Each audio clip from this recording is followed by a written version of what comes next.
sagesse que nous prêchons parmi les parfaits. Donc les parfaits ici, on parle des élus. Ce sont eux les parfaits. Cependant, c'est une sagesse que nous prêchons parmi les parfaits. Oui. Sagesse qui n'est pas de ce siècle, ni des chefs de ce siècle, qui vont être anéantis. Amen. Donc la sagesse que nous prêchons n'est pas de cette dimension. Oui. Nous prêchons la sagesse de Dieu, mystérieuse et cachée, que Dieu, avant les siècles, avait destinée pour notre gloire. Sagesse qu'aucun chef de ce siècle n'a connue, car s'ils l'eussent connue, ils n'auraient pas crucifié le Seigneur de gloire. Mais comme il est écrit, ce sont des choses que l'œil n'a point vues, que l'oreille n'a point entendues, et qui ne sont point montées au cœur de l'homme. Des choses que Dieu a préparées pour ceux qui l'aiment. Dieu nous les a révélées par l'Esprit, car l'Esprit sonde tout, même les profondeurs de Dieu. Amen. Oh ma sœur, que Dieu te parle aujourd'hui encore. Mon frère, que Dieu te parle aujourd'hui encore. Ce que Paul déclare là par le Saint-Esprit est très profond. Paul te parle des choses que Dieu a préparées pour ceux qui l'aiment. Ceux qui l'aiment. Donc ceux-là qui l'aiment, c'est pour eux que ces choses viennent. Seuls eux auront accès à cette dimension. Donc lorsque je prêche, mes amis, si les choses qui sortent de moi sont fluides dans votre esprit, je reconnais ici l'empreinte du Saint-Esprit en vous. Car l'Écriture déclare, ma sœur, 1 Jean chapitre 4 verset 6. Voilà ce qui me permet de reconnaître l'empreinte de l'Esprit en vous. 1 Jean chapitre 4 verset 6. Nous sommes de Dieu. Celui qui connaît Dieu nous écoute. Celui qui n'est pas de Dieu ne nous écoute pas. C'est par là que nous connaissons l'esprit de la vérité et l'esprit de l'erreur. Relis encore pour que vous entendiez bien. Nous sommes de Dieu. Celui qui connaît Dieu nous écoute. Celui qui n'est pas de Dieu ne nous écoute pas. C'est par là que nous connaissons l'esprit de la vérité et l'esprit de l'erreur. Amen. Pourquoi Jean parle ainsi? Jean a les clés du royaume des cieux. Alors lorsque Jean, Jacques, Pierre, Paul, Philippe, Étienne ouvrent la bouche pour proclamer la parole de justice, ceux qui écoutent sont de Dieu. Ceux qui n'écoutent pas ne sont pas de Dieu. Mais c'est quoi écouter et c'est quoi ne pas écouter? Ne pas écouter, ça veut dire que ce qui sort de nous n'est pas fluide dans votre esprit. Ce n'est pas fluide dans votre esprit. Voilà pourquoi lorsque nous enseignons, il y a quelque chose de surnaturel qui se passe entre nous et les enfants de Dieu. Ce n'est pas qu'une parole qui vient à l'oreille humaine que tu entends. Non, c'est une parole qui vient de l'esprit. Et ce qui vient de l'esprit, c'est l'esprit qui l'atteste.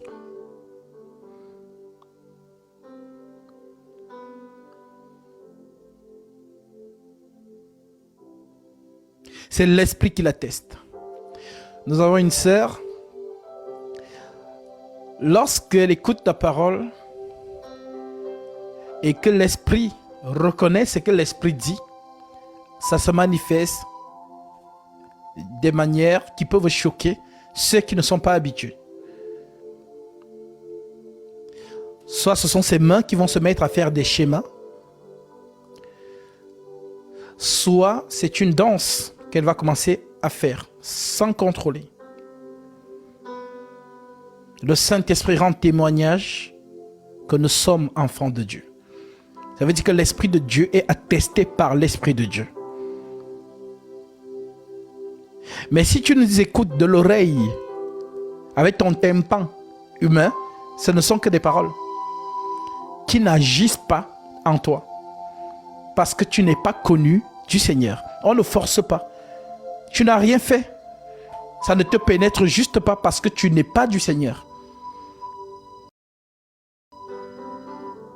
Ceux qui sont de Dieu nous écoutent. Ceux qui ne sont pas de Dieu ne nous écoutent pas. C'est par là que nous connaissons l'esprit de la vérité et l'esprit de l'erreur. Alors oui, ceux qui ont le vrai don ministériel de la parole ont ce don, ce privilège. Nous ne nous sommes pas recommandés de nous-mêmes. Je ne me suis pas réveillé un matin et j'ai décidé d'être homme de Dieu. Non. Le mandat que j'ai reçu est conscient. Qu'est-ce qu'on appelle un mandat conscient? Le mandat conscient, c'est que le Seigneur t'envoie. Comme il a envoyé Paul, il était conscient sur le chemin de Damas. Le Seigneur envoie les apôtres, Pierre, Jacques, Jean, ceux qui étaient avec lui en Galilée. Ils étaient conscients. Allez. Et fait de toutes les nations des disciples, les baptisants. Ils étaient conscients. Ils ont reçu un ministère conscient. Maintenant, ceux qui vont faire des cours, qui payent des formations théologiques, petits séminaires, grands séminaires, ce sont des gens qui se sont recommandés eux-mêmes, qui se sont autoproclamés. Voilà donc pourquoi ils ont besoin de prendre des cours humainement. Ils n'ont pas accès au conseil de Dieu. Ils n'ont pas accès au mystère de Dieu. Alors ils vont apprendre Dieu dans des facultés. Ils vont apprendre Dieu dans des cercles exotériques. Ils n'ont pas accès au conseil. Voilà pourquoi je vous ai toujours dit, ce n'est pas l'homme qui enseigne. L'homme ne peut pas enseigner la parole de Dieu. Ce n'est pas possible. L'homme est chair. La seule personne qui enseigne sa propre parole, c'est l'Esprit lui-même. D'où le fait que le Seigneur Jésus nous dit, je vous donnerai une bouche et une sagesse à laquelle tous vos adversaires ne pourront résister ou contredire. C'est la bouche de l'Esprit. La bouche, c'est l'enseignement du Saint-Esprit. Je vous donnerai, Luc chapitre 21, verset 15. Vous pouvez vérifier, Luc 21, verset 15. Je vous donnerai une bouche et une sagesse à laquelle tous vos adversaires ne pourront résister ou contredire. C'est le même qui s'exclame encore. Ce n'est pas vous qui parlerez, c'est l'Esprit de mon Père qui parlera en vous. L'homme ne peut pas prêcher la parole de Dieu. L'homme ne peut pas prêcher la parole de Dieu. C'est inaccessible au commun mortel.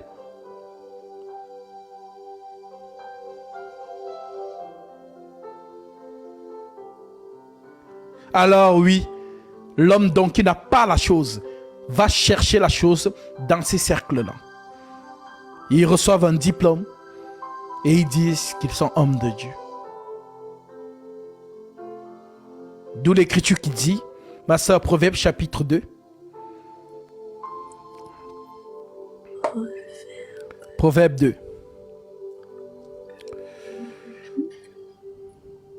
Proverbe 25. Verset 6.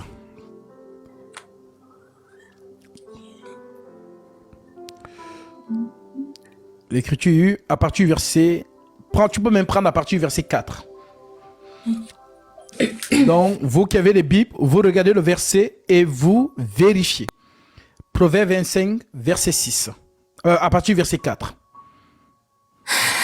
Ôte de l'argent, les scories, et il en sortira un vase pour le fondeur. Ôte le méchant de devant le roi, et son trône s'affermira par la justice. Ne t'élève pas devant le roi et ne prends pas place des grands. Ne prends pas la place des grands. Attends, pardon. Et ne prends pas la place des grands. Car il vaut mieux qu'on te dise « monte ici » que si l'on t'abaisse devant le prince que tes yeux voient. Amen. Ôte l'argent, les coris, et il en sortira un vase pour le fondeur. Ôte le méchant devant le roi, et son trône s'affermira. Ne te lève pas devant le roi. Ne te lève pas devant le roi. En d'autres termes, ne te recommande pas de toi-même. Ne te lève pas devant le roi. Et ne prends pas la place des grands. Ne prends pas la place des grands.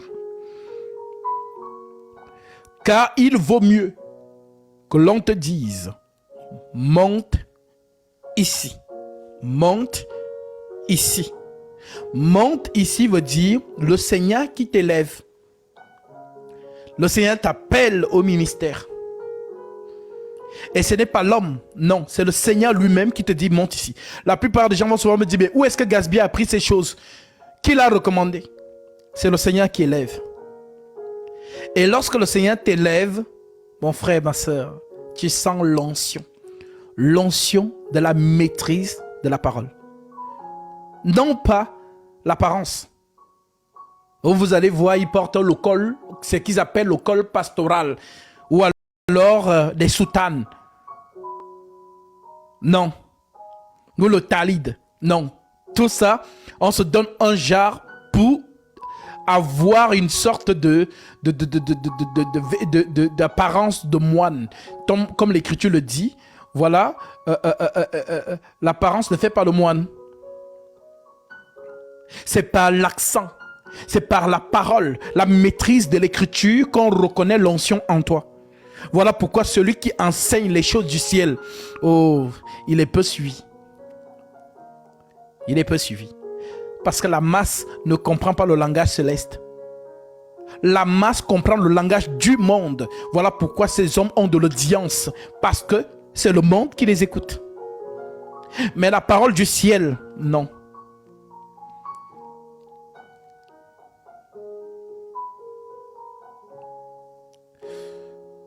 Alors, ne prenez pas la place des grands. Si le Seigneur ne vous a pas appelé. Ce n'est pas une histoire de like. Ce n'est pas une histoire d'audience. Ce n'est pas une histoire d'être suivi. C'est très dangereux. C'est très dangereux.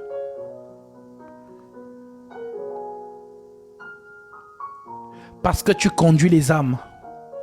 Soit à la vie, soit à la mort. Donc ce n'est pas une histoire d'audience. Ce n'est pas une histoire de like. Voilà pourquoi même sur TikTok ou partout où vous êtes, ne vous amusez pas avec l'épée de la justice. Parle si tu dis la vérité. Mais si tu n'as pas la maîtrise, tais-toi. Tu serais sage. Parce que tu peux dire quelque chose qui est un mensonge, une âme écoute et elle meurt avec.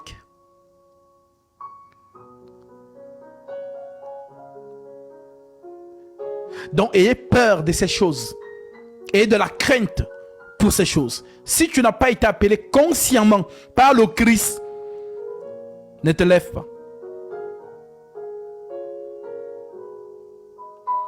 Parce que nous savons qui nous a mandatés. Voilà pourquoi nous parlons avec autorité et avec assurance.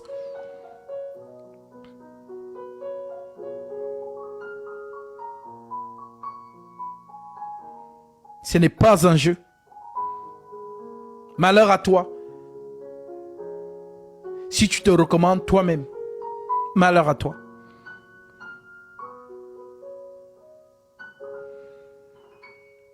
Alors, le Seigneur s'exclame en nous donnant 2 portes et 2 chemins.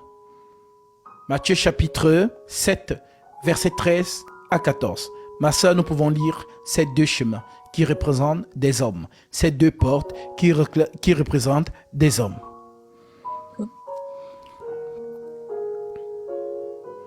Matthieu 13. Matthieu 7, verset 13 à 14.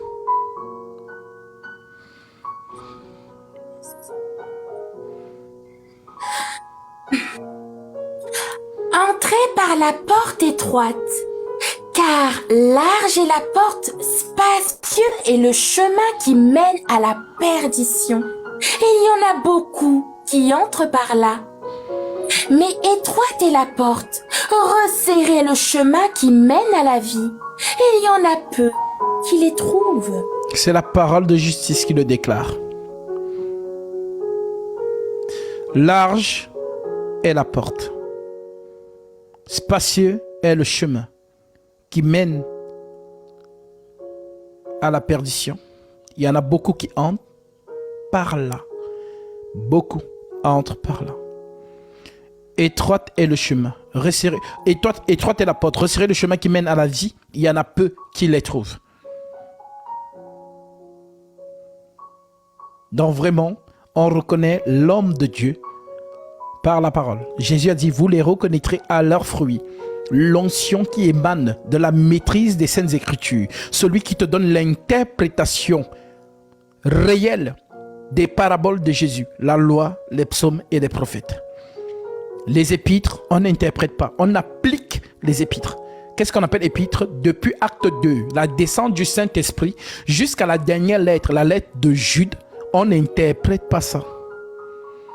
C'est un acte qu'on met en pratique. Alors, Johan Portero, tu es un menteur. Alors, si je suis le mensonge, envoie ta demande et chasse le mensonge. Car la vérité ne peut pas rester silencieuse devant le mensonge. Donc, si je suis le mensonge, viens en live et montre où j'ai menti. Et ton esprit se révélera. Je sais que ce n'est pas toi qui parles, c'est un démon. Donc, si je suis le mensonge c'est les ténèbres, et que toi tu es la vérité, alors viens me chasser. On chasse les ténèbres par la vérité. Alors viens et on va t'écouter. Si tu ne viens pas, alors c'est toi le menteur.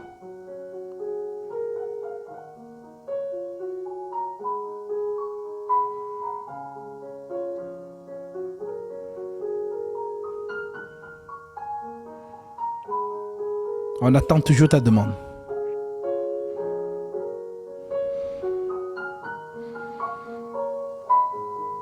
On attend la demande de Johan Portero.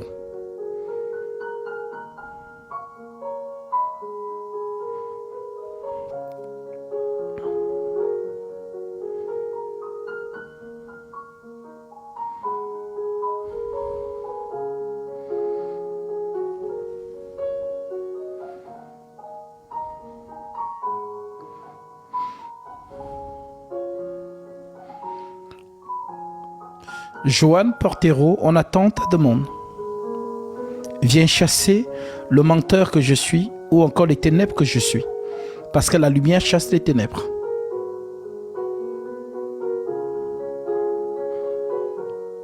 Alors tu vois. Jamais la lumière a peur des ténèbres. Tu es la lumière, je suis en train apparemment, selon toi, conduire toutes ces personnes qui me suivent à la perdition. Et toi, tu es la vérité, tu restes silencieux. Ça veut dire que tu n'es pas la vérité. Je t'ai donné du temps pour venir donner de la crédibilité à ce que tu écris en commentaire. Mais maintenant, tu ne montes pas parce que tu as peur. Et là, les gens voient l'esprit qui est derrière toi. Alors, nous continuons. Je vous ai toujours dit, lorsque je suis en live, les démons viendront toujours pour essayer de s'aimer de troubles. Voilà pourquoi je vous ai dit, quand je suis en live, ne lisez pas les commentaires. Soyez concentrés là où vous êtes. Ayez votre Bible à côté de vous. Ayez un bloc-notes et un stylo pour noter les choses dont vous n'allez pas peut-être percuter. Et me reposer des questions à la fin. Et je suis toujours prêt à prendre des questions des frères et des sœurs sur des choses où vous aurez des zones d'ombre ou des choses que vous n'allez pas comprendre. Nous sommes là pour ça. Tous ceux qui veulent me contredire, à la lumière des Saintes Écritures, n'ayez pas peur, montez. Et on saura qui est ténèbres et qui est lumière. Parce que la lumière n'a pas peur d'affronter tout ténèbres. Le serpent de Moïse a avalé les serpents de Pharaon. Moi, j'ai le serpent de Moïse. Donc, je suis sûr de moi.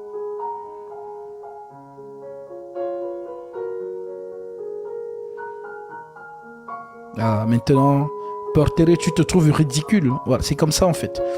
Voilà, vous faites des gros bras dans les commentaires, mais lorsqu'on vous donne la parole pour venir démontrer le mensonge, on ne vous voit plus. Alors, taisez-vous à jamais, au nom de Jésus-Christ.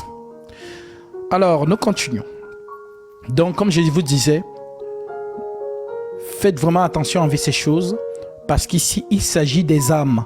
Il s'agit des âmes. Il s'agit des âmes. Ça n'a rien à voir avec les choses du monde. Ou peut-être tu t'ennuies à la maison et tu veux peut-être être écouté et tu lances un live comme ça parce que voilà, pour passer le temps. Faites attention. Alors, ma sœur, nous continuons avec... parce que nous étions dans Actes chapitre 16. Je vais relire Actes 16, versets 13 à 15 et tu vas enchaîner avec 1 Corinthiens chapitre 2, verset 6 en descendant. Nous sommes ici dans la compréhension de la parole. La bonne terre est celle qui entend la parole et qui la comprend. Est-ce que vous êtes la bonne terre? Est-ce que vous ne l'êtes pas? Donc je suis dans Actes 16, versets 13 à 15. L'Écriture déclare: le jour du sabbat, nous nous rendîmes hors de la porte, vers une rivière, où nous pensions que se trouvait un lieu de prière. Nous nous assîmes et nous parlâmes aux femmes qui étaient réunies. L'une d'elles, nommée Lydie, marchande de pourpre de la ville de Thyatire, était une femme craignant Dieu. Le Seigneur lui ouvrit le cœur. Le Seigneur lui ouvrit le cœur. Nous avons dit que le cœur ouvert n'est pas l'organe qui est dans ta chair. Le cœur dont on parle, c'est son esprit. Le Seigneur lui ouvrit l'esprit pour qu'elle fût attentive à ce que disait Paul. Alors, vu que les paroles de Paul l'ont pénétré, l'Écriture dit donc, lorsqu'elle eut été baptisée avec sa famille, elle nous fit cette demande: si vous me jugez fidèle au Seigneur, entrez dans ma maison et aidez mes hérésies. Et elle nous pressa par ses instances. Donc elle a été touchée par la vérité sortie de la bouche de Paul, et le Seigneur a ouvert son esprit afin que cela la pénètre et qu'elle prenne son baptême. D'où l'Écriture qui dit: celui qui croira et qui sera baptisé sera sauvé. Alors, ouvrir le cœur, c'est sur ce thème que nous sommes. Alors, oui ma sœur. Cependant, c'est une sagesse que nous prêchons parmi les parfaits. Sagesse qui n'est pas de ce siècle, ni des chefs de ce siècle, qui vont être anéantis. Nous prêchons la sagesse de Dieu, mystérieuse et cachée, que Dieu, avant les siècles, avait destinée pour notre gloire. Sagesse qu'aucun des chefs de ce siècle n'a connu.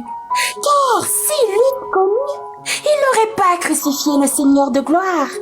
Mais comme il est écrit, ce sont des choses que l'œil n'a point vues, que l'oreille n'a point entendues, et qui ne sont point montées au cœur de l'homme, des choses que Dieu a préparées pour ceux qui l'aiment.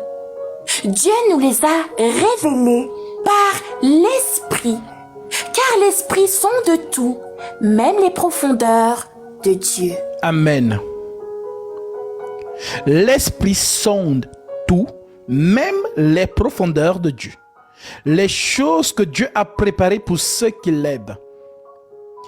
Dans les choses qui sont inaccessibles, celles que Paul appelle là, les choses que l'œil n'a point vues, que l'oreille n'a point entendues et qui ne sont pas montées au cœur de l'homme. Ça veut dire dans la pensée de l'homme. Ceux qui l'aiment. Des choses que Dieu a préparées pour ceux qui l'aiment. Dieu a préparé ces choses pour ceux qu'il aime. Alors, maintenant que nous avons donc compris ça, que les choses de Dieu sont inaccessibles. Continue.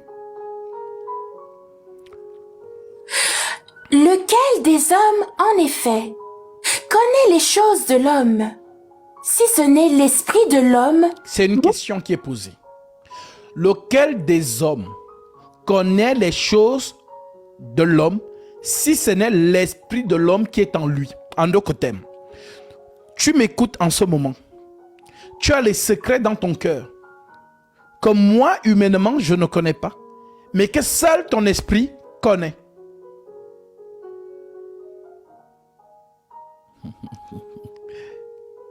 Donc, les choses qui sont en toi, l'Écriture te dit que seul ton esprit connaît tes secrets. Et pour que ton secret sorte, il faut que tu parles.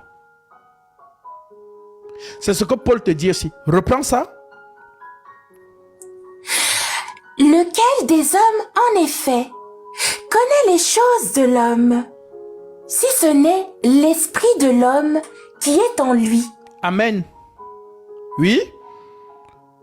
De même, personne ne connaît les choses de Dieu, si ce n'est l'esprit de Dieu. Amen.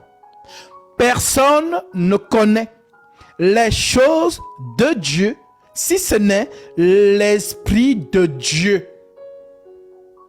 Oui.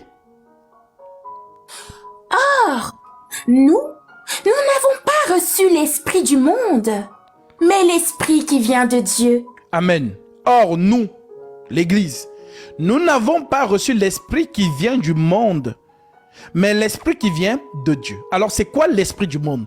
L'esprit du monde, c'est la sagesse humaine.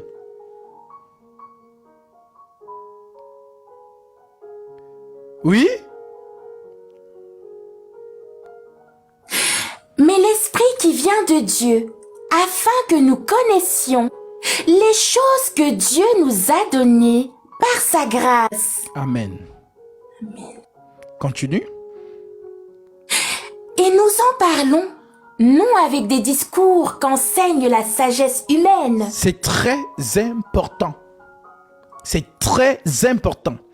Donc, les choses qui viennent de Dieu, nous en parlons non avec des discours qu'enseigne la sagesse humaine. Mais avec quel discours donc alors? Oui? Mais avec ceux qu'enseigne l'esprit, employant un langage spirituel pour les choses spirituelles. Mais l'homme animal ne reçoit pas les choses de l'esprit de Dieu, car elles sont une folie pour lui, et il ne peut les connaître, parce que c'est spirituellement qu'on en juge. L'homme spirituel, au contraire, juge de tout. Il n'est lui-même jugé par personne, car qui a connu la pensée du Seigneur pour l'instruire? Or nous avons la pensée de Christ. Si vous comprenez ça, si vraiment vous avez compris ce qu'on vient de lire là, vous allez donc identifier tous les faux hommes de Dieu. Paul vous a tout dit. Les choses de Dieu. Nous employons un langage spirituel pour les choses spirituelles. Mais l'homme animal, qui est l'homme animal? L'homme de la société ne comprend pas les choses de l'Esprit de Dieu, car elles sont une folie pour lui. Il ne peut les connaître parce que c'est spirituellement qu'on en juge. Donc on juge les choses de Dieu spirituellement et non pas avec le cerveau, l'intellect. Alors, pourquoi Paul parle de nous en parlons avec des discours non qu'enseigne la sagesse humaine, mais avec ce qu'enseigne l'esprit, en employant un langage spirituel pour les choses spirituelles. Mais l'homme animal ne comprend pas les choses de l'esprit de Dieu, car elles sont une folie pour lui. Il ne peut les connaître parce que c'est spirituellement qu'on en juge. Donc, celui qui est spirituel juge les choses spirituelles. Hébreux chapitre 5. Et vous allez retrouver ce terme là-bas. Vous allez donc comprendre pourquoi il a dit ça dans Hébreux. Hébreux 5, verset 11. Oui, ma sœur. Nous avons beaucoup à dire là-dessus et des choses difficiles à expliquer. Parce que vous êtes devenus lents à comprendre. Vous, en effet, qui depuis longtemps devriez être des maîtres. Vous avez encore besoin qu'on vous enseigne les premiers rudiments des oracles de Dieu. Vous en êtes venus à avoir besoin de lait et non d'une nourriture solide. Or, quiconque est au lait n'a pas l'expérience de la parole de justice, car il est un enfant. Mais la nourriture solide est pour les hommes faits, pour ceux dont le jugement est exercé par l'usage à discerner ce qui est bien et ce qui est mal. Amen. Donc, Paul fait une distinction entre les enfants en Christ et les adultes en Christ. Maintenant, qu'est-ce qu'il appelle enfant et qu'est-ce qu'il appelle adulte? L'enfant, on dit que il est encore dans les rudiments, les premiers oracles de Dieu.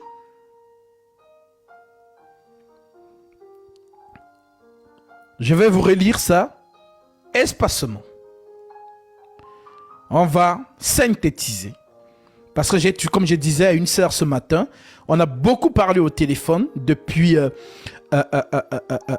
midi, tellement elle avait soif, jusqu'à 16 heures. Je lui disais que on ne fait pas le concours de la lecture. On n'est pas là pour savoir si tu lis couramment comme une journaliste. Mais il faut que tu savoures chaque mot. Chaque mot, tu savoures. Tu lis en savourant chaque mot. Et là, l'esprit va se manifester. Alors, Hébreux 5, verset 11. Pourquoi Paul dit « Nous avons beaucoup à dire là-dessus et des choses difficiles à expliquer. » Mais qu'est-ce qui est donc difficile à expliquer? Je prends donc le verset 1 par rapport à ce qu'il disait. Il nous dit au verset 1 d'Hébreux chapitre 5. En effet, le souverain sacrificateur, pris du milieu des hommes, est établi pour les hommes dans le service de Dieu, afin de présenter des offrandes et des sacrifices pour les péchés. Il peut être indulgent pour les ignorants et les égarés, puisque la faiblesse est aussi son partage. Donc l'homme que Dieu choisit parmi le peuple, Paul nous dit que c'est un homme. Alors comme c'est un homme, en présentant les péchés, donc en faisant l'expiation pour le pardon des péchés des hommes, il sait ce que l'homme peut ressentir dans la chair. Voilà pourquoi on dit qu'il peut être indulgent. C'est ce que Paul dit. Il peut être indulgent, verset 2, pour des ignorants et les égarer, puisque la faiblesse est aussi son partage. Et c'est à cause de cette faiblesse qu'il doit offrir des sacrifices pour ses propres péchés, comme pour ceux du peuple. Nul ne s'attribue cette dignité s'il n'est appelé de Dieu. C'est ce que je vous disais tout à l'heure, qu'on ne se recommande pas soi-même. On ne fait pas des formations. On ne va pas apprendre Dieu dans la théologie, le petit séminaire, le grand séminaire. Non, on ne se recommande pas soi-même. Paul dit, nul ne s'attribue cette dignité s'il n'est appelé de Dieu. Comme le fut Aaron. Qui appelait Aaron? C'est Dieu. Ou Exode 4. Alors, on fait une pause ici. On va dans Exode 4 voir cela. On s'est arrêté dans Hébreux 5 au verset 4. Alors nous allons voir comment un homme a été appelé du peuple. Exode 4, allons-y. Exode 4, je prends à partir du verset 10. L'écriture dit. Moïse dit à l'Éternel, ah Seigneur, je ne suis pas un homme qui ait la parole facile. Dieu choisit Moïse. Moïse dit à Dieu, ah Dieu, je ne sais pas parler. Ma parole n'est pas facile. Et ce n'est ni d'hier, ni d'avant-hier, ni même depuis que tu parles avec ton serviteur. Car j'ai la bouche et la langue embrasées. L'Éternel lui dit, qui a fait la bouche de l'homme? Qui rend muet ou sourd? Voyant ou aveugle? N'est-ce pas moi, l'Éternel?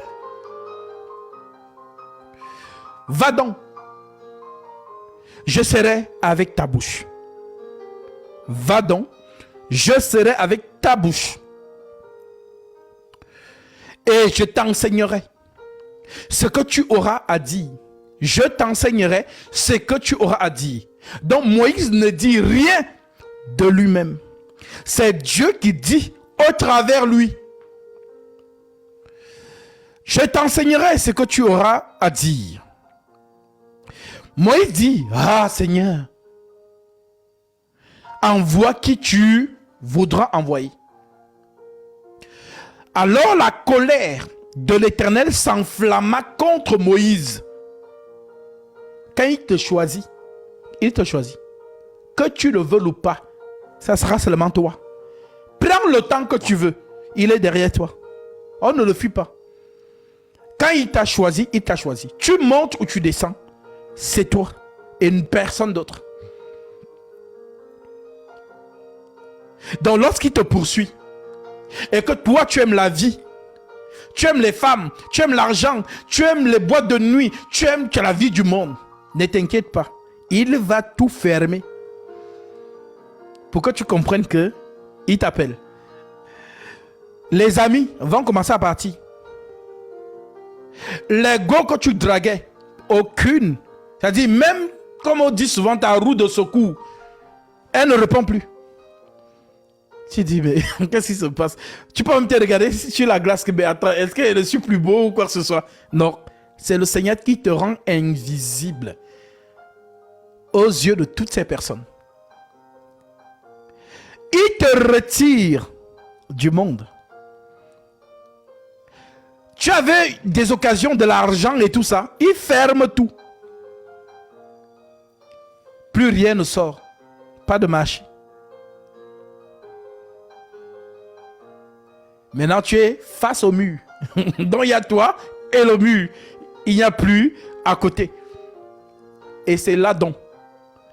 Comme tu es resté donc face au mur, c'est là où tu vas donc l'appeler. Ah, Seigneur. Ce Dieu-là, il a son temps. Il n'est pas pressé.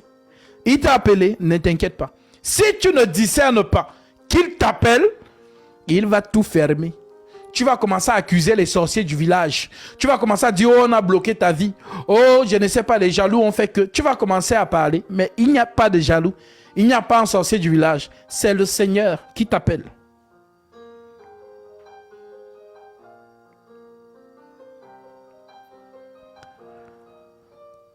Que ceux qui ont les oreilles pour entendre, entendent. L'Éternel lui dit, qui a fait la bouche de l'homme et qui rend muet ou sourd, voyant ou aveugle? N'est-ce pas moi l'Éternel? Va donc, je serai avec ta bouche et je t'enseignerai ce que tu auras à dire. Moïse dit au Seigneur, ah Seigneur, envoie qui tu voudras envoyer. Alors la colère de l'Éternel s'enflamma contre Moïse. Et il dit, n'y a-t-il pas ton frère Aaron? N'y a-t-il pas ton frère Aaron, le Lévite? Je sais qu'il parlera facilement. Le voici lui-même qui vient au-devant de toi. Et quand il te verra, il se réjouira dans son cœur. Tu lui parleras et tu mettras les paroles dans sa bouche. Et moi, je serai avec ta bouche et avec sa bouche. Et je vous enseignerai ce que vous aurez à dire. Je vous enseignerai ce que vous aurez à faire. Il parlera pour toi au peuple. Il parlera pour toi au peuple. Il te servira de bouche. Il te servira de bouche. Donc Aaron, c'est la bouche de Moïse. Il te servira de bouche et tu tiendras pour lui la place de Dieu. Prends dans ta main cette verge avec laquelle tu feras les signes. Alors mes frères, si vous ne comprenez pas ce mouvement prophétique entre Aaron et Moïse, comment voulez-vous comprendre Jésus et le Saint-Esprit? Vous ne pouvez pas. Parce que vous n'avez pas compris Aaron et Moïse. Pourquoi Aaron, c'est la bouche de Moïse? En d'autres termes, Aaron, c'est le répétiteur de Moïse. Moïse parle, mais sa parole est codée. Aaron donc simplifie la parole de Moïse pour que le peuple puisse capter. Donc le mouvement entre Moïse et Aaron, c'est le mouvement entre Jésus et le Saint-Esprit. Voilà donc pourquoi Jésus vous dit dans Matthieu, dans Jean chapitre 16, verset 7, il vous est avantageux que je m'en aille, car si je ne m'en vais pas, le consolateur ne viendra pas vers vous. Mais si je m'en vais, je vous l'enverrai. Et quand il serait venu, il convaincra le monde en ce qui concerne le péché, la justice, le jugement. Le péché parce qu'il ne croit pas en moi. La justice parce que je vais au Père et que vous ne me verrez plus. Le jugement parce que le prince de ce monde est jugé. J'ai encore beaucoup de choses à vous enseigner, à vous dire. Mais vous ne pouvez pas les supporter maintenant. Mais quand le consolateur sera venu, l'esprit de vérité, il vous conduira dans toute la vérité. Il ne parlera pas de lui-même, mais il prendra de ce qui est en moi et il vous l'annoncera. Donc, qui prend les choses de Moïse et annonce au peuple? C'est Aaron. Donc, Aaron, c'est le souverain sacrificateur. Tu as compris? Maintenant, si tu as donc compris la lecture que je viens de faire là, on rentre donc dans Hébreux chapitre 5. Parce que ce sont ces choses que Paul vous prêche, Paul vous explique. Hébreux chapitre 5. Paul vous dit donc, verset 1. En effet, tout souverain sacrificateur pris du milieu des hommes est établi pour les hommes dans le service de Dieu, afin de présenter des offrandes et des sacrifices pour les péchés. Il peut être indulgent pour les ignorants et les égarés, puisque la faiblesse est aussi son partage. Et c'est à cause de cette faiblesse qu'il doit offrir des sacrifices pour ses propres péchés, comme pour ceux du peuple. Nul ne s'attribue cette dignité s'il n'est appelé de Dieu, comme le fut Aaron et Christ, comme il le fut Aaron, et Christ n'est pas non plus attribué la gloire de devenir souverain sacrificateur, mais il la tient de celui qui lui a dit, tu es mon fils. Je t'ai engendré aujourd'hui. Comme il dit encore ailleurs, tu es sacrificateur pour toujours, selon l'ordre de Melchisédek. Verset 7. C'est lui qui, dans les jours de sa chair, ayant présenté avec de grands cris et des larmes, des prières et des supplications, à celui qui pouvait le sauver de la mort, et ayant été exaucé à cause de sa piété, a pris, bien qu'il fût fils, l'obéissance pour les choses qu'il a souffert. Et qui, après avoir été enlevé à la perfection, est devenu pour tous ceux qui lui obéissent l'auteur d'un salut éternel. Donc, le corps de Christ va au séjour des morts. Le même Christ va donc prendre son corps là-bas et remonte glorieusement. C'est ce qu'on appelle la résurrection.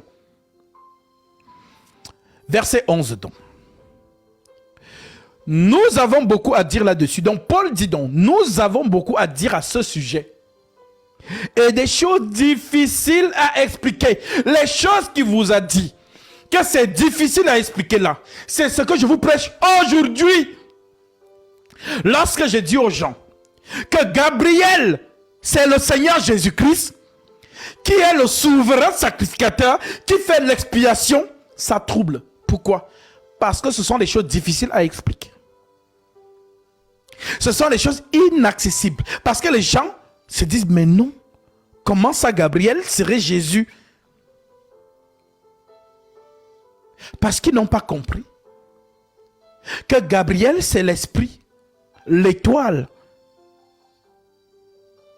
Quand Jésus priait, lorsque Paul parle de la supplication là, je reprends le verset 7, c'est lui qui, dans les jours de sa chair, ayant présenté avec de grands cris et avec larmes des prières et des supplications à celui qui pouvait le sauver de la mort, et ayant été exaucé à cause de sa piété, a appris bien qu'il fût fils, l'obéissance par des choses qu'il a souffertes, et qui, après avoir été enlevé à la perfection, est devenu pour tous ceux qui lui obéissent, l'auteur d'un salut éternel. Alors, montrons là où il a supplié et qui est venu là-bas pour l'exaucer.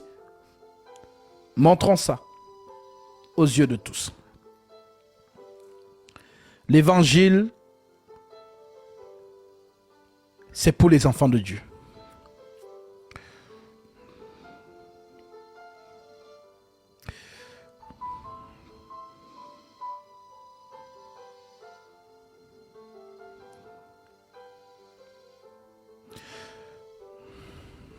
Alors,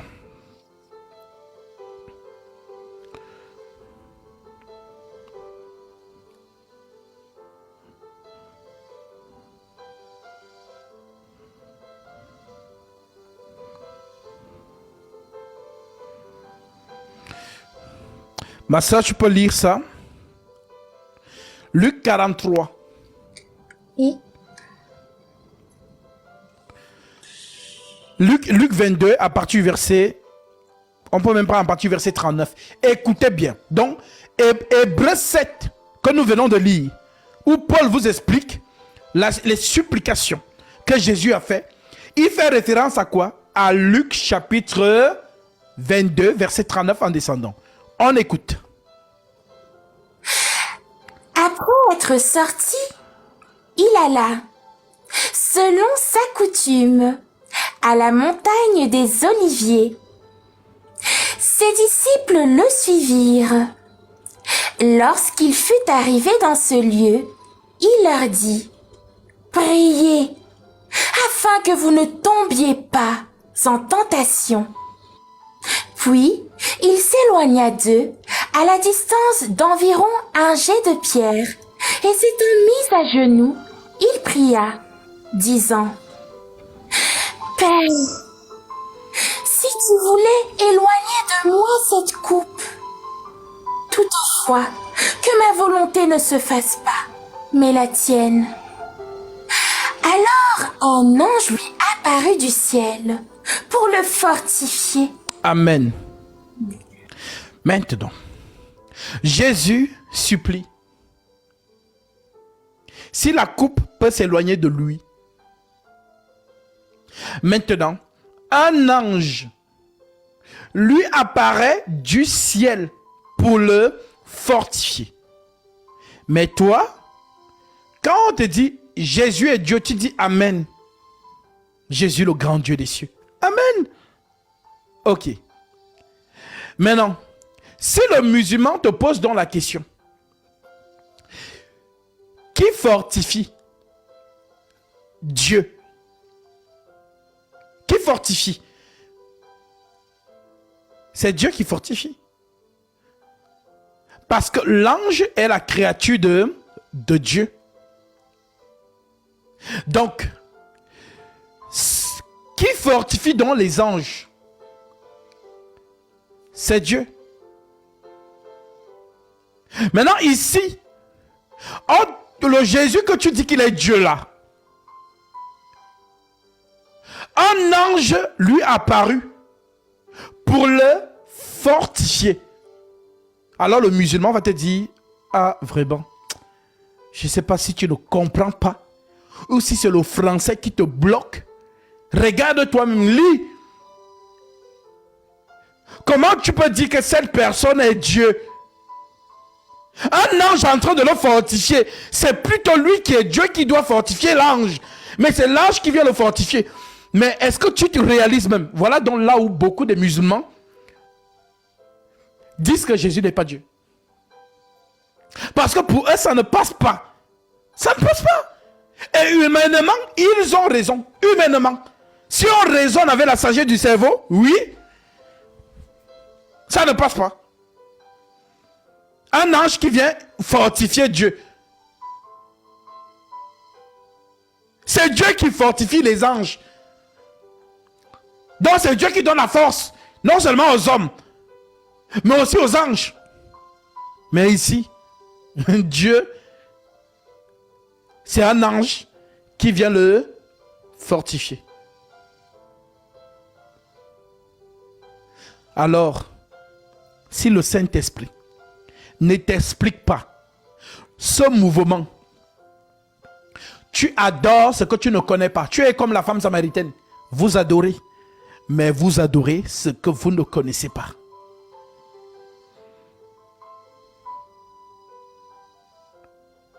Donc, dans cette scène que tu vois, l'ange qui apparaît là, ma soeur, l'ange qui apparaît là, c'est l'ange qui a toujours été à côté de l'enfant. Il n'a jamais quitté cet enfant. Il a toujours été à côté de lui. Il est d'abord venu, il a annoncé l'enfant. La femme est tombée enceinte. La femme a accouché. Le même ange apparaît au mage. Dit au mage que voilà, l'enfant est là-bas. Les mages arrivent. Où est l'enfant? Où est le roi des Juifs qui vient de naître? Car nous avons vu son étoile. Son étoile. Donc l'enfant là a une étoile. Et l'étoile, selon le vocabulaire prophétique, l'étoile c'est l'ange. L'enfant là a un ange. Son ange. Donc l'ange de cet enfant, c'est le gardien de cet enfant. Dans ces écritures, on nous parle des anges gardiens.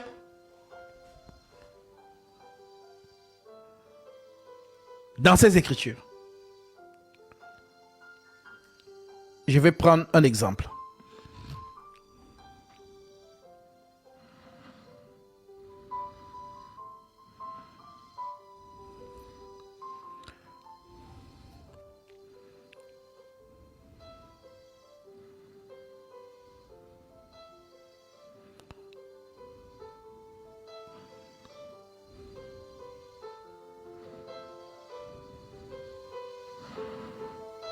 Alors, je prends d'abord Matthieu 18, verset 10. Gardez-vous de mépriser un seul de ces petits.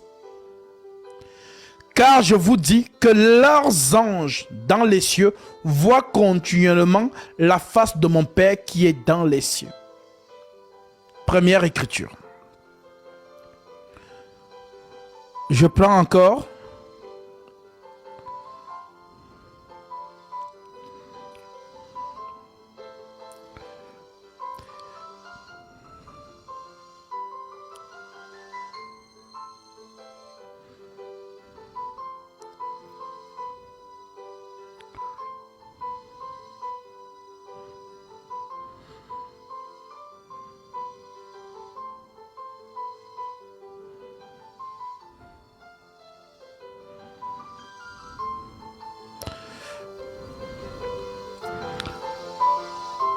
dans Proverbe.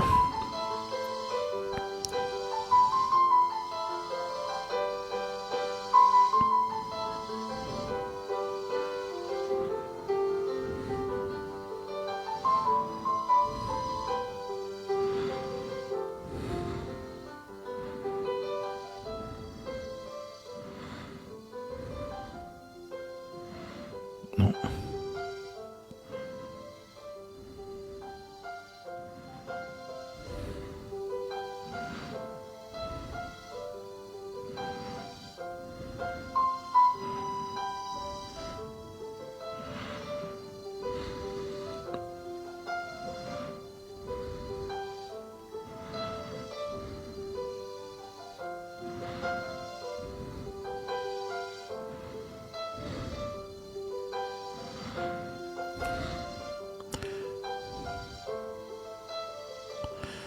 Je prends d'abord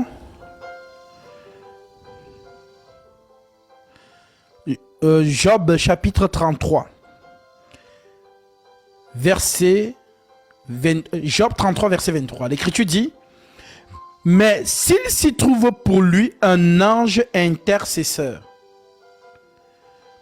et d'entre les milliers et d'entre les mille qui annoncent à l'homme la voie qu'il doit suivre, Dieu a compassion de lui et il dit à l'ange: délivre-le afin qu'il ne descende pas dans la fosse. J'ai trouvé rançon. Donc, les anges sont des envoyés de l'Éternel. Maintenant, ici, autant toi, tu as un ange gardien, autant l'enfant là, qui était dans le ventre de Marie, a un ange. Donc, l'ange qui vient le fortifier, l'ange qui le protège d'Hérode, Hérode veut tuer l'enfant. Maintenant, l'ange intervient en disant à Joseph: va en Égypte. L'ange veille sur l'enfant. Donc, l'ange de cet enfant-là,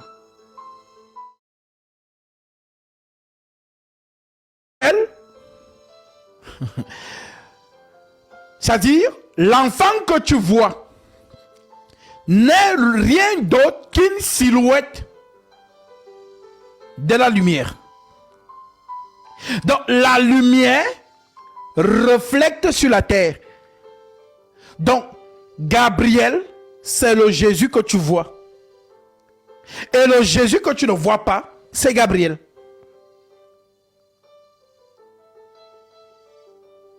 Voilà donc pourquoi c'est lui que tu vois accroché partout dans les sapins de Noël. En haut, on met une étoile. Mais les gens pensent que c'est une... Donc comme toi, ils pensaient que c'est une étoile dans le ciel. Comme il fait nuit là. Voilà, il est 17h. Il commence à faire nuit sur Paris. Lève les yeux. Tu vas voir des étoiles. Donc les gens pensent donc que les mages ont vu une de ces étoiles qui brillait dans le ciel. Comme il y a une étoile qui brille toujours dans le ciel là, qu'on appelle l'étoile de Cyrus. Les gens pensent que non, c'est cette étoile. Ah, et pourtant, lorsqu'on parle de l'étoile, l'étoile c'est l'ange. Jésus lui-même répète encore ça. Mais ça, prends-nous ça. Apocalypse chapitre 1 à partir du verset 18.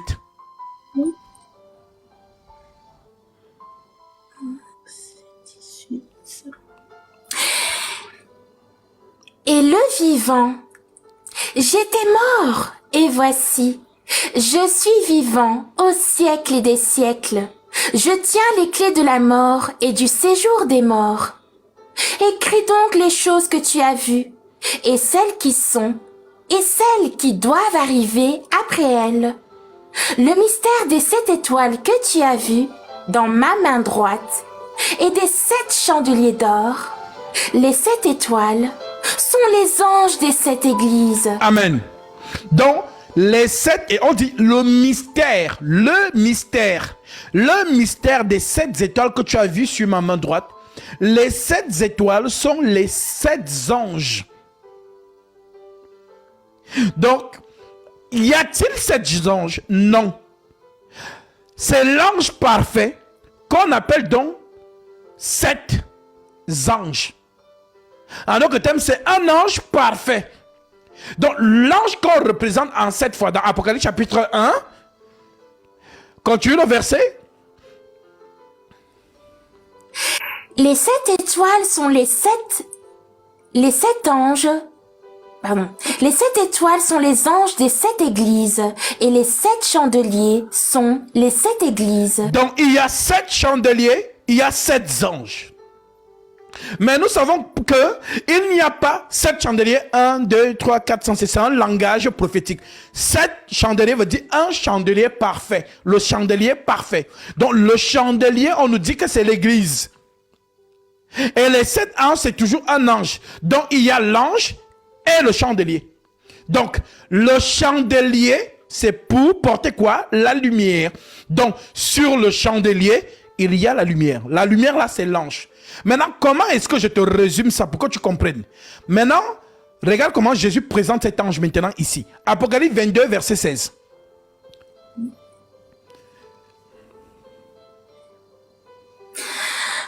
Mon Jésus, j'ai envoyé mon ange pour vous attester ces choses dans les églises. Amen.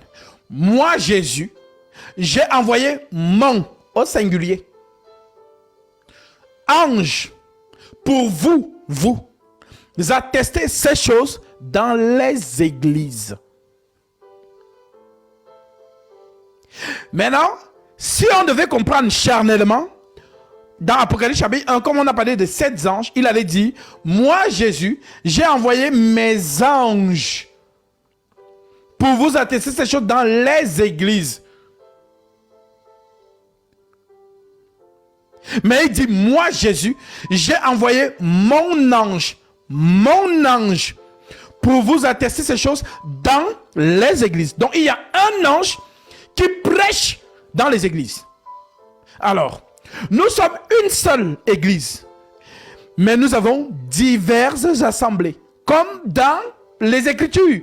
Il y a l'assemblée des saints de Jérusalem, il y a l'assemblée des saints de Corinthe, il y a l'assemblée des saints d'Éphèse, de Thessalonique, de Rome, de Galate, de Philippines. Donc, l'ange qui enseigne à Jérusalem, c'est le même ange qui enseigne les autres assemblées. Voilà pourquoi nous avons donc tous un seul langage, un seul esprit, une seule pensée. Ça veut dire que ce que l'ange enseigne à Jérusalem, c'est la même chose qu'il enseigne à Corinthe, qu'il enseigne à Éphèse, qu'il enseigne à Thessalonique. D'où l'écriture qui nous dit, nous avons un seul esprit, un seul langage, une seule pensée. Alors, Apocalypse 22, 16. Moi, Jésus, j'ai envoyé mon ange pour vous attester ces choses dans les églises. Ok. L'ange donc envoyé dans les églises, c'est le même que Jésus dit dans Jean chapitre 16, verset 7. Il vous est avantageux que je m'en aille, car si je ne m'en vais pas, le consolateur ne viendra pas vers vous. Mais si je m'en vais, je vous l'enverrai. Et quand il sera venu, il convaincra le monde en ce qui concerne le péché, la justice, le jugement. Le péché parce qu'il ne croit pas en moi, la justice parce que je vais au Père et que vous ne me verrez plus, le jugement parce que le prince de ce monde est jugé. J'ai encore beaucoup de choses à vous dire, à vous enseigner, mais vous ne pouvez pas les supporter maintenant. Mais quand le consolateur sera venu, l'esprit de vérité, l'esprit de vérité. L'esprit, c'est l'ange. Vérité, c'est la lumière. C'est ce que Paul appelle ange de lumière. Satan aussi se déguise en ange de lumière. En d'autres termes, Satan se fait passer pour celui qui prêche la vérité. Non. Il n'y a qu'un seul ange de lumière, c'est Gabriel, l'enseignant des prophètes. C'est celui qui a toujours enseigné tous les prophètes.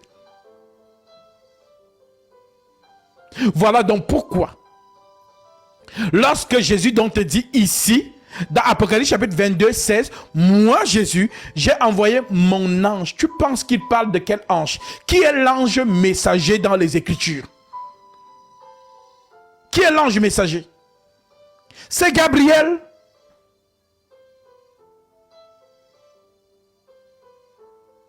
C'est Gabriel. Dans ce Gabriel, c'est lui Jésus donc.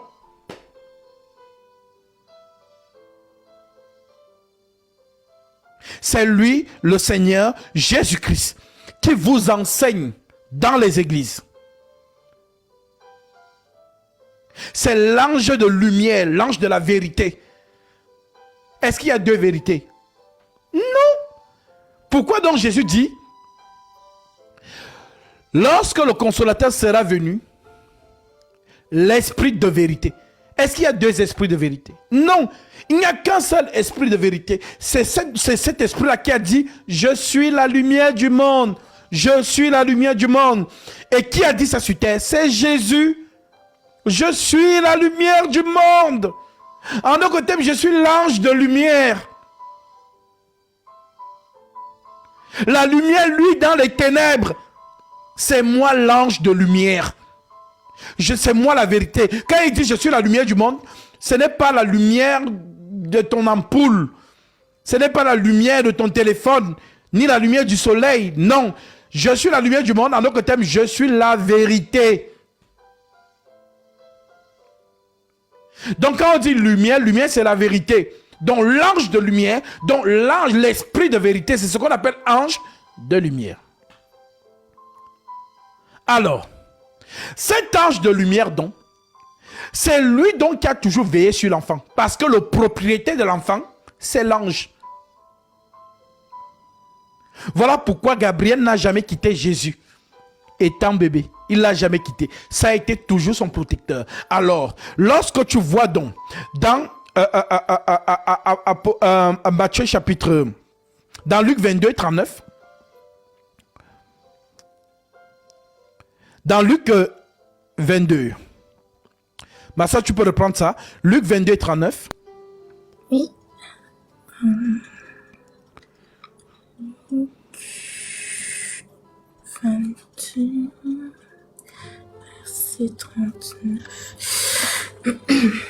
Après être sorti, il alla, selon sa coutume, à la montagne des Oliviers. Ses disciples le suivirent. Lorsqu'il fut arrivé dans ce lieu, il leur dit, « Priez, afin que vous ne tombiez pas en tentation. » Puis, il s'éloigna d'eux, à la distance d'environ un jet de pierre, et, s'étant mis à genoux, il pria, disant, « Père, si tu voulais éloigner de moi cette coupe, toutefois, que ma volonté ne se fasse pas, mais la tienne. » Alors un ange lui apparut du ciel pour le fortifier. Amen. Donc l'ange qui apparaît là pour fortifier Jésus, ce n'est rien d'autre que Gabriel.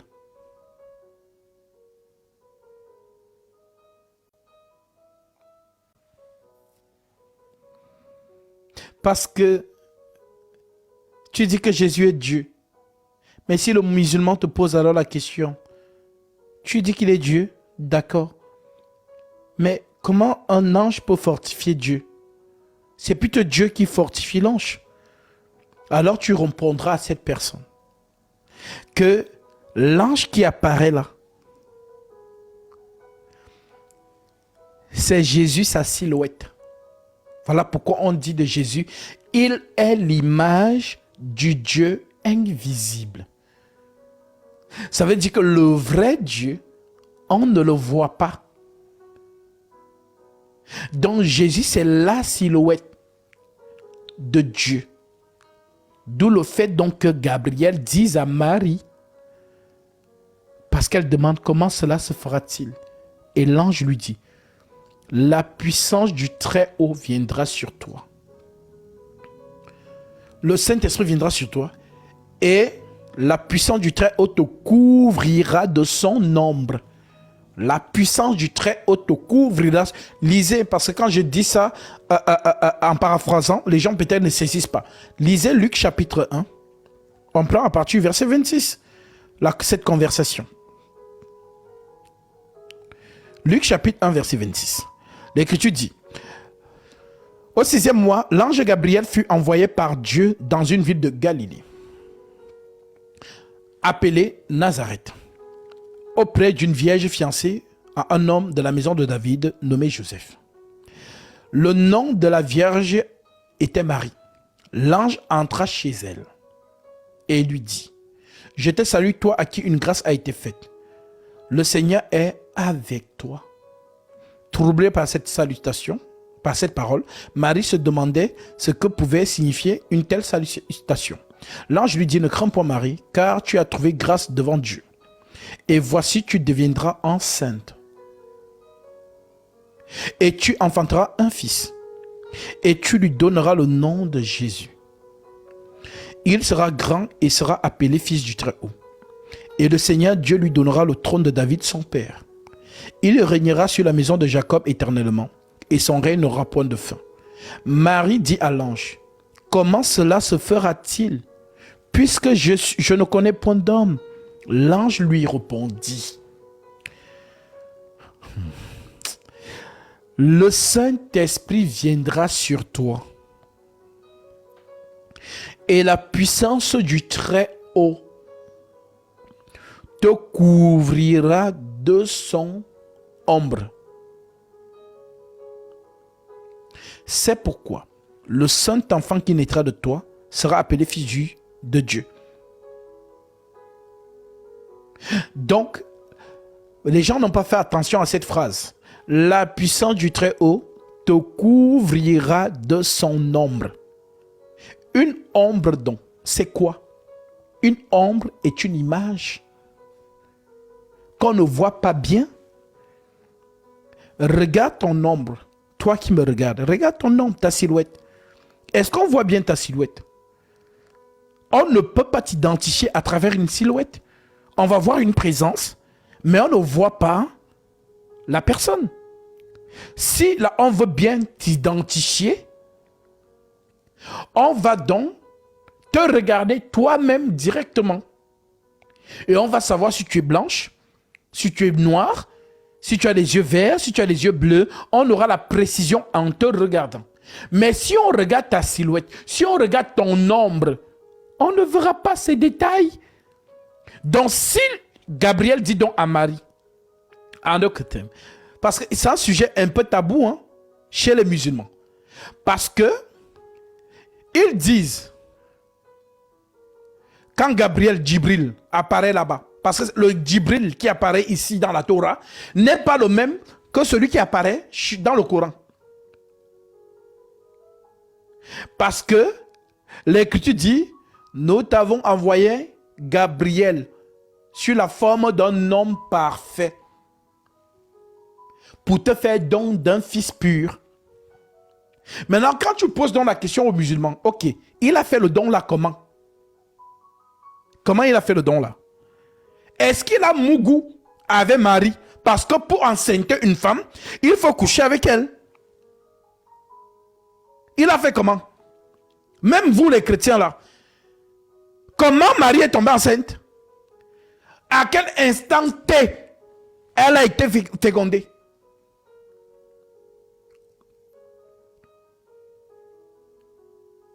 Donc, parce que Gabriel aussi, dans les Écritures, on le présente comme un homme parfait. C'est Daniel qui le dit. Je le vis sur une apparence d'un homme parfait.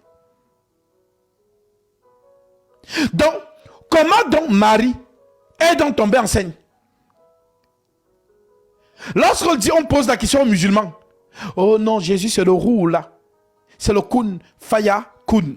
Alors que thème, c'est l'esprit de Dieu. Donc Dieu a soufflé son esprit à Marie. Donc c'est la parole de Dieu qui est devenue homme. Ok. Quand tu leur poses dans la question, est-ce que la parole de Dieu c'est Dieu? Ils disent non. Ben, Jésus vient d'où donc? Mais il vient de Dieu, non? C'est la parole de Dieu. Confusion totale.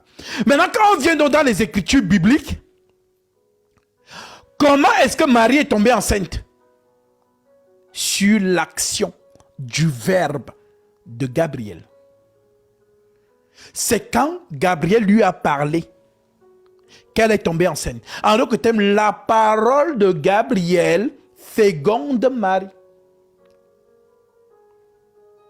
Donc, l'ange se présente à elle. Sauf que l'homme qui va apparaître dans son ventre, c'est la maison de Gabriel. C'est un sanctuaire de l'esprit. L'enfant là n'est qu'une maison dans laquelle l'esprit va venir habiter. Voilà pourquoi on dit de lui, en lui habita corporellement toute la plénitude de l'esprit. Donc l'esprit qui doit habiter dans cet enfant, c'est l'ange qui a parlé avec Marie. Voilà donc pourquoi Gabriel va donc protéger le temple. Pour que le temple ne soit pas détruit, parce que Satan veut détruire le temple. Satan veut tuer cet enfant. Voilà pourquoi lorsque Jésus naît, les enfants sont morts. Parce que Satan ordonne qu'on tue tous les enfants. Comme on ne connaît pas quel enfant précisément c'est, parce qu'on est parti dans la maison des riches, des gens qui font naître la femme dans les 5 étoiles, les hôtels 5 étoiles, tout ça. On ne pouvait pas s'imaginer que Dieu pouvait naître dans une étable où il y a les animaux, une crèche. Voilà donc pourquoi on ordonne donc de tuer tous les enfants de 0 à 2 ans et plus. Donc si ce jour-là, tu avais un nourrisson, à la même période où Jésus est né, on tuait ton enfant. Donc imaginez-vous combien d'enfants sont morts ce jour-là. À cause de l'enfant roi. Donc, lorsque Hérode donne donc l'édit de tuer tous les enfants des 0 à 2 ans et plus, Gabriel vient à Joseph. Va en Égypte. Pourquoi? Pour accomplir l'écriture qui dit: j'ai appelé mon fils hors d'Égypte.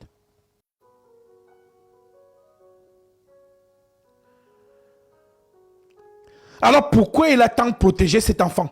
Tout simplement parce que l'enfant là est une maison. J'aimerais vraiment que vous puissiez saisir. On ne vous a jamais prêché ça. Ce mystère est resté silencieux. Paul vous a prêché, mais vous n'avez pas compris. Donc, depuis que Paul est parti, jusqu'à moi, je le dis, jusqu'à moi, pour que vous compreniez ce mystère, cette révélation. Parce que vous n'avez jamais entendu ça nulle part. Si vous entendez quelqu'un parler comme ça, quelque part dans le monde, sachez qu'il m'a écouté.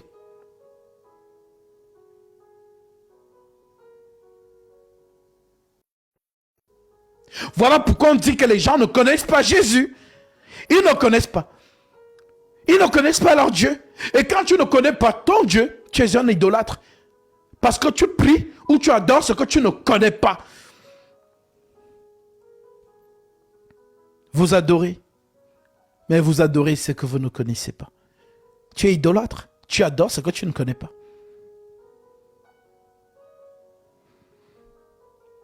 Donc l'enfant là n'est rien d'autre qu'une maison. Je vous en supplie. L'enfant là, c'est une maison, c'est un tabernacle, c'est un sanctuaire dans lequel le souverain sacrificateur, qui n'est rien d'autre que l'esprit qu'on appelle Élie, doit travailler. Élie doit travailler dans cette maison. Élie doit travailler dans ce corps. Voilà pourquoi lorsque Élie sort, le sanctuaire se proclame. Élie, Élie, Ladba Tabasani. Ce qui veut dire: mon Dieu, pourquoi m'as-tu abandonnée. Oui, tu n'es rien d'autre que la maison où Dieu va travailler. Et Dieu ne peut pas travailler, ne peut que travailler dans sa propre maison. Dieu ne peut que travailler dans sa propre maison. Aaron, pour faire ce qu'on appelle l'expiation, devait le faire dans un temple. Un souverain sacrificateur travaille dans un sanctuaire. Maintenant, la maison où Aaron travaillait là, qui a construit ça? C'est Salomon. C'est Salomon qui a construit ce que vous appelez souvent la maison du trésor et que tous les faux hommes de Dieu là utilisent ça pour dire apportez à la maison du trésor toutes les dîmes. Venez avec les dîmes. Ce sont des menteurs. Ce sont les enfants d'Israël qui étaient rattachés à cette maison du trésor. Maintenant, notre maison du trésor, c'était Jésus. Voilà donc pourquoi les deux maisons devaient se rencontrer. Les deux maisons se sont rencontrées face à face. Lorsqu'il a pris le fouet pour fouetter les gens et casser leur comptoir, qu'est-ce qu'il disait? Ne transformez pas la maison de mon père à une maison de commerce. Donc, ce qui représentait la maison de Dieu dans la loi, pendant le sacerdoce d'Aaron, c'était le sanctuaire que Salomon a construit. Ma sœur, 2 Chroniques chapitre 2, verset 6. Écoutez. Parce que ces choses-là, je vais insister dessus jusqu'à ce que ça vous pénètre. Même pour ceux qui ont déjà compris ça, gloire à Dieu, que Dieu vous bénisse. Mais ceux qui n'ont pas encore compris ça, vraiment, que le Seigneur vous donne l'oreille de l'entendement.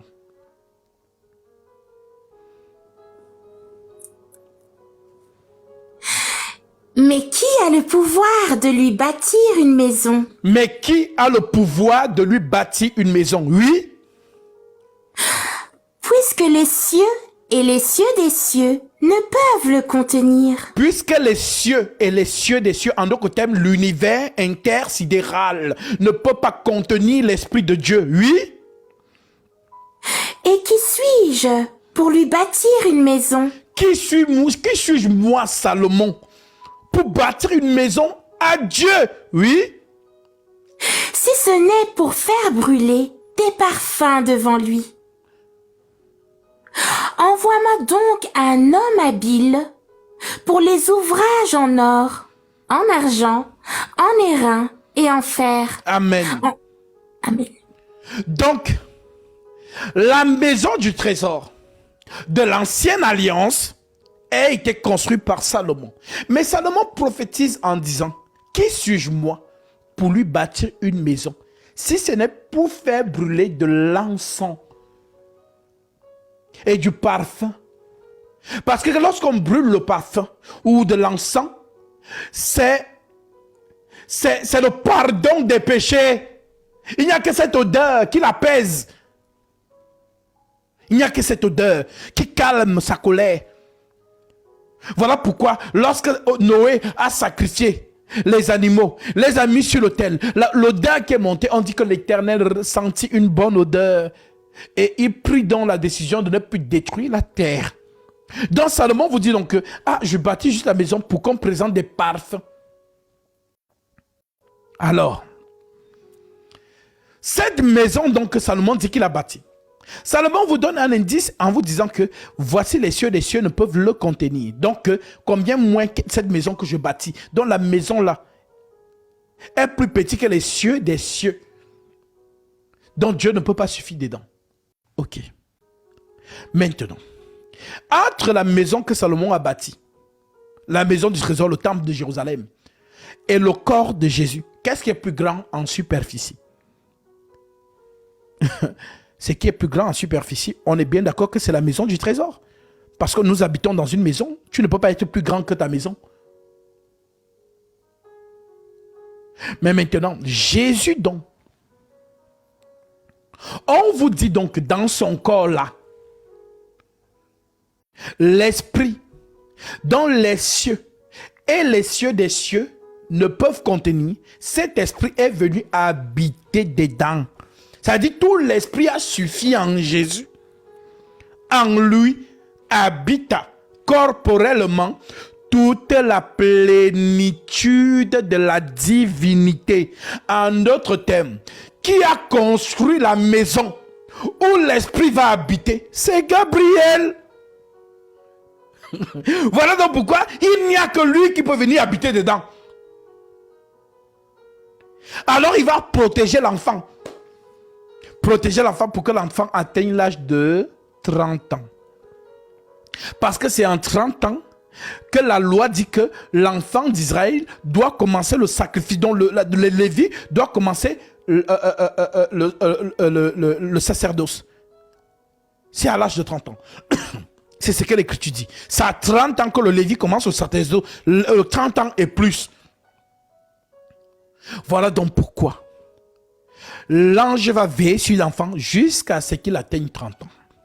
Satan, sachant que si l'enfant atteint 30 ans, alors le monde sera purifié. Pour donc empêcher ça, il veut tout faire pour qu'on tue l'enfant. Le dragon veut manger l'enfant.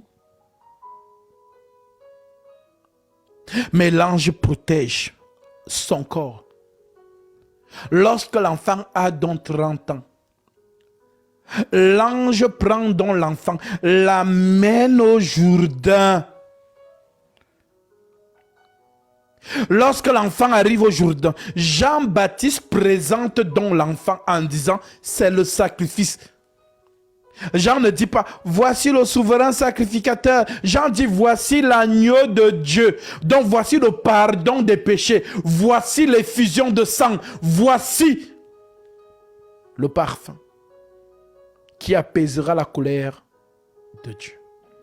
Alors, Jean prend l'enfant. Jean le met dans l'eau. Lorsque l'enfant ressort de l'eau, le ciel s'ouvre.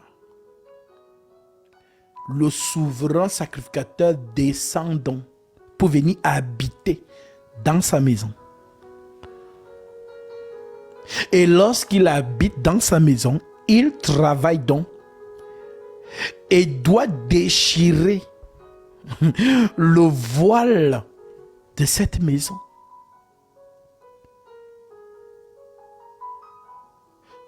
Donc, prenons l'écriture pour montrer aux gens pourquoi Jésus devait être mis dans l'eau. Pourquoi? Parce que si tu poses la question à un chrétien, pourquoi Jésus a été baptisé? Silence radio. Elle ne sait pas. Il ne sait pas. Qu'elle aille demander même à celui qu'elle appelle homme de Dieu, que, oui, pourquoi Jésus a été baptisé? Même lui, il ne sait pas. Sauf pour ceux qui m'écoutent tous les jours. Si tu es à côté de ton homme de Dieu là, voilà, vous qui me suivez en faux profil, voilà, demande-lui que Jésus a été baptisé pour toi. Pourquoi? S'il te donne la réponse, c'est que c'est mon collègue. Demande-lui, si tu es assis à côté de lui, dis-moi, avant qu'il ne dise, dis-moi, Jésus a été baptisé pourquoi? Non, Jésus a été baptisé juste pour être baptisé, pour nous montrer l'exemple. Faux! Il ne connaît pas. Alors, voici le verset qui te montre pourquoi Jésus devait entrer dans l'eau. Oui? Lévitique 16, verset 1. Écoutez bien cette lecture.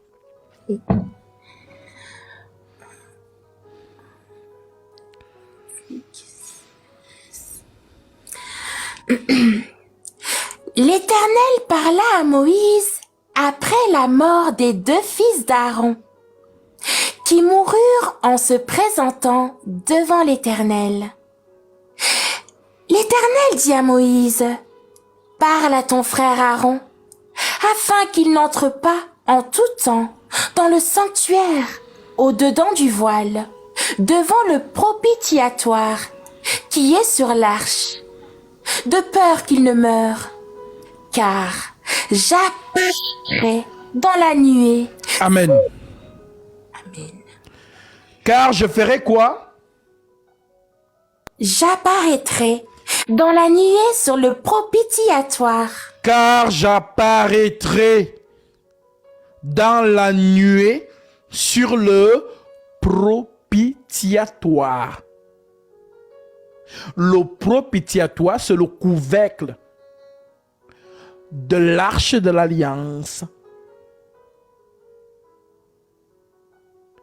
Dis à Aaron qu'il n'entre pas en tout temps dans le sanctuaire, car j'apparaîtrai. Qui est Aaron? Souverain sacrificateur.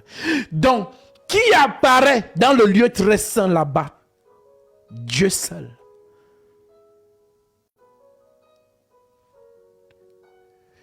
Oui? Voici de quelle manière Aaron entrera dans le sanctuaire. Il prendra un jeune taureau pour le sacrifice d'expiation et un bélier pour l'holocauste. Il se revêtira de la tunique sacrée de lin et portera sur son corps des caleçons de lin. Il se ceindra d'une ceinture de lin et il se couvrira la tête d'une tiare de lin. Ce sont les vêtements sacrés dont il se revêtira après avoir lavé son corps dans l'eau. Ce sont les vêtements sacrés dont il se revêtira après avoir lavé son corps dans l'eau. Alors ma sœur, toi qui ne savais pas pourquoi Jésus devait entrer dans l'eau, c'est pour revêtir le vêtement sacré.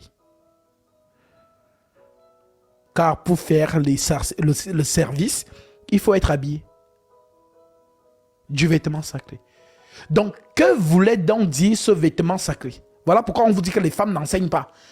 Demandez à une femme si dans la loi, on a confectionné une robe pour une femme, pour le service de Dieu.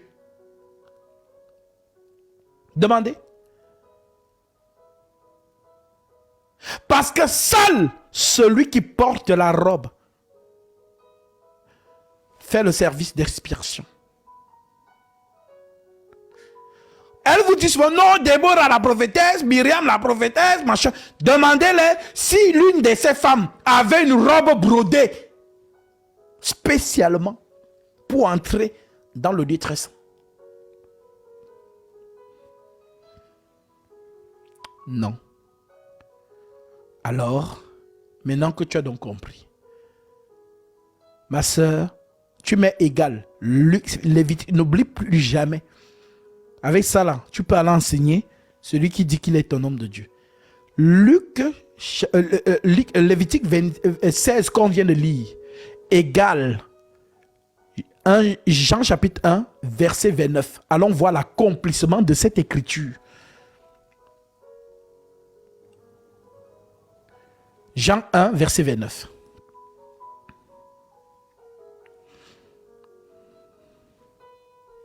Ton micro est fermé. Jean 1, verset 29. Voici pourquoi notre Seigneur Jésus-Christ devait obligatoirement passer par les eaux. Oui. Le lendemain, il vit Jésus venant à lui et il dit: Voici l'agneau de Dieu qui ôte le péché du monde. C'est celui dont j'ai dit: Après moi vient un homme qui m'a précédé, car il était avant moi. Je ne le connaissais pas, mais c'est afin qu'il fût manifesté à Israël que je suis venu baptiser d'eau. Jean rendit ce témoignage. J'ai vu l'Esprit descendre du ciel comme une colombe et s'arrêter sur lui. Je ne le connaissais pas, mais celui qui m'a envoyé baptiser d'eau, celui-là m'a dit: Celui sur qui tu verras l'Esprit descendre. La robe. Celui sur qui tu verras la robe descendre. Parce que ce que il est écrit dans Lévitique 16, la robe de lin, la robe sacrée, en fait, c'est la préfiguration de l'Esprit. qui permet à Aaron d'entrer dans le lieu très saint. Voilà pourquoi Jean dit donc que celui sur qui tu verras l'Esprit descendre et s'arrêter sur lui, c'est celui-là qui baptise du Saint-Esprit. Tu as compris? Est-ce que tu as compris? Ne l'oublie pas, ne l'oublie plus jamais. Maintenant, je vais donc te montrer comment. On a dit que, selon Lévitique 16, qui est apparu dans le lieu très saint? C'est Dieu, n'est-ce pas? Et qui devait entrer là-bas, avant d'entrer dans le lieu très saint, devait porter la tunique sacrée? Aaron, n'est-ce pas? Maintenant, regarde. Luc 1, toujours dedans, ma soeur, Luc chapitre 1. Je veux te montrer comment l'Esprit qui a apparu chez Aaron là-bas, dans le lieu très saint, c'est le même esprit, dans la même scène. Et là, tu vas comprendre clairement. Luc 1, verset 5. Du temps d'Hérode, roi de Judée, il y avait un sacrificateur nommé Zacharie, de la classe d'Abia, sa femme, était d'entre les filles d'Aaron et s'appelait Élisabeth.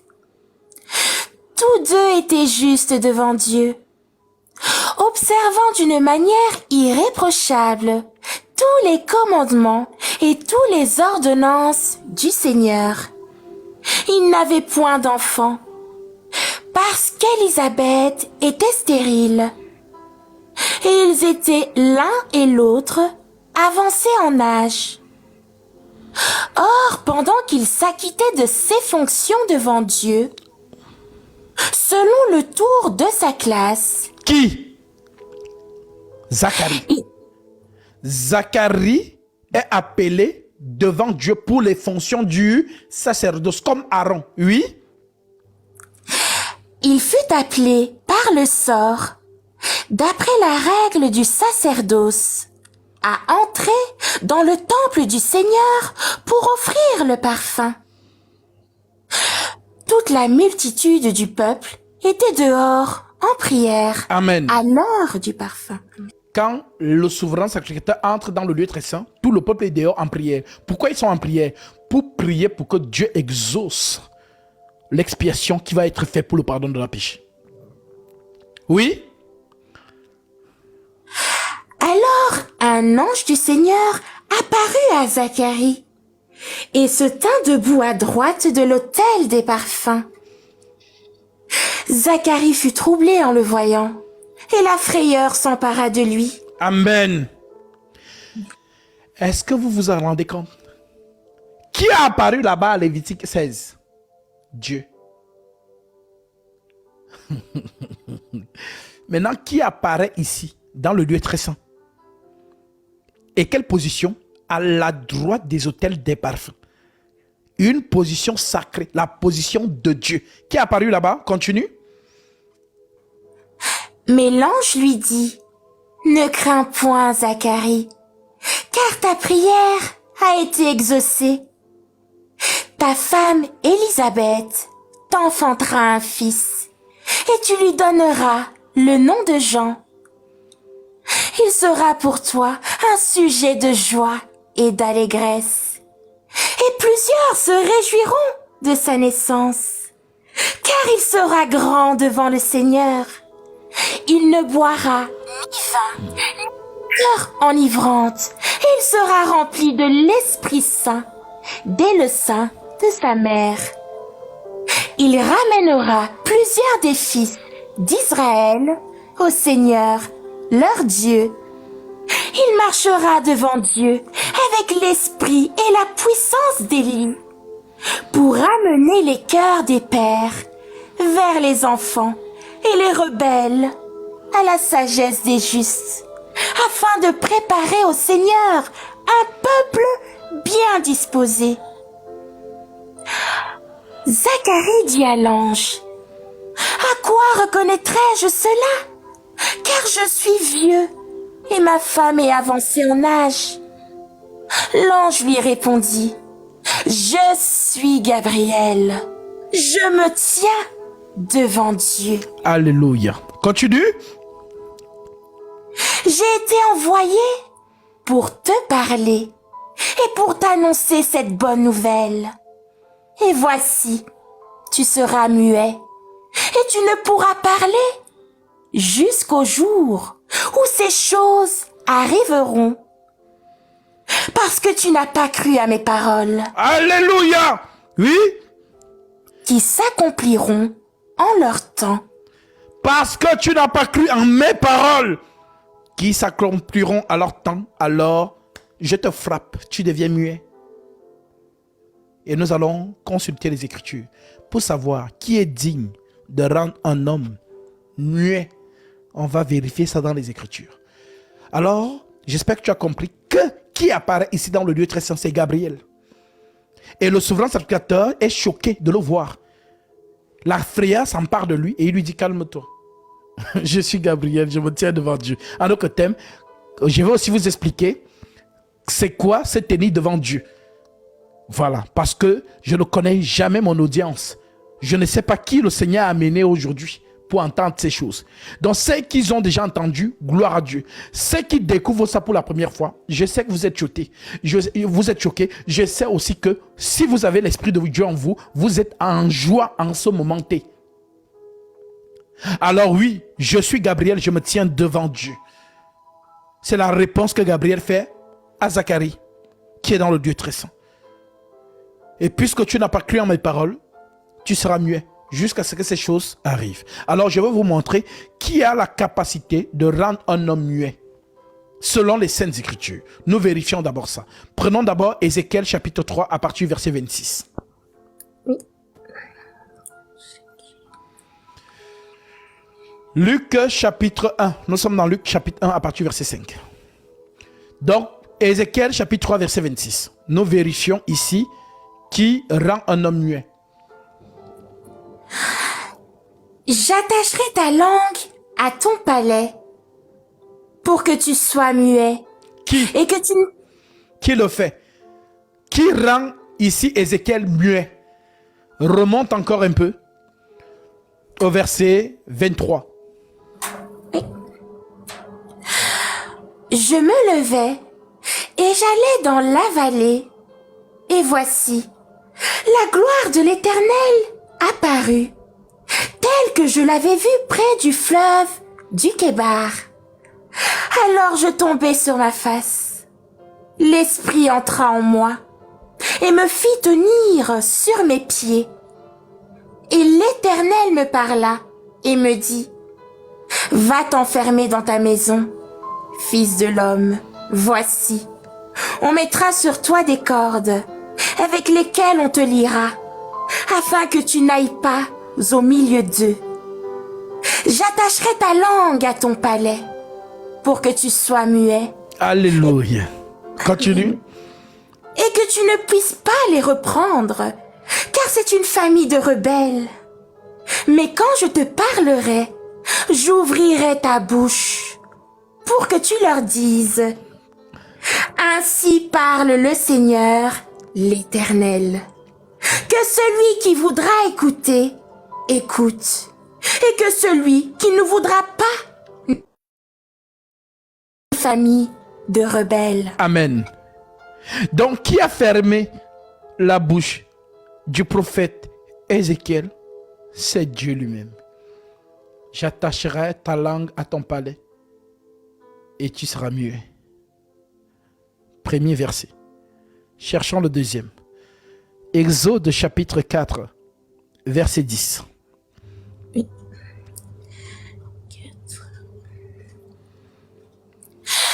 Moïse dit à l'Éternel, « Ah, Seigneur, je ne suis pas un homme qui ait la parole facile, et ce n'est ni d'hier, ni d'avant-hier, ni même depuis que tu parles à ton serviteur, car j'ai la bouche et la langue embarrassées. » L'Éternel lui dit, « Qui a fait la bouche de l'homme?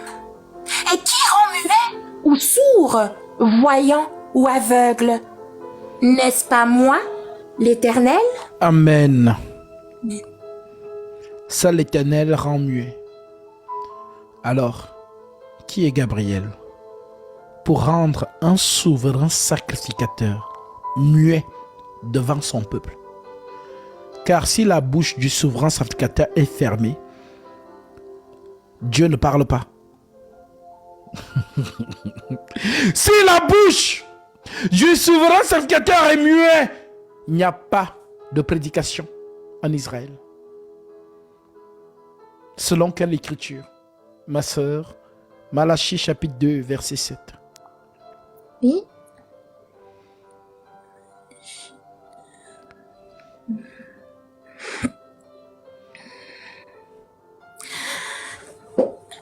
Car les lèvres du sacrificateur doivent garder la science, et c'est à sa bouche qu'on demande la loi, parce qu'il est un envoyé de l'Éternel. Amen. Les lèvres du sacrificateur doivent garder la science, et c'est à sa bouche qu'on demande la loi, parce qu'il est l'envoyé, un envoyé de l'Éternel. Alors, qui est le souverain sacrificateur ici? Dans Luc chapitre 1, c'est Zacharie. Alors, si la bouche du sacrificateur est fermée, Dieu ne parle pas. Voilà pourquoi il a dit à Aaron, je serai avec ta bouche. Donc si Gabriel rend donc Zacharie muet, pourquoi vous refusez de comprendre? Maintenant, pour ceux vraiment qui sont avancés dans la compréhension, qui est entré dans la maison du trésor? Gabriel, devant Zacharie. Et la maison du trésor, c'est quoi? C'est un temple, le sanctuaire. Maintenant, qui est entré dans le sanctuaire céleste? Lorsque Jean baptise Jésus et qu'il sort de l'eau, le ciel a été ouvert et qu'est-ce qui est descendu? L'Esprit. Gabriel, qui vient entrer dans sa maison pour apporter le sang. Maintenant, le lieu très saint a été, le voile a été déchiré. Maintenant, écoutez ce que Paul vous dit concernant le voile.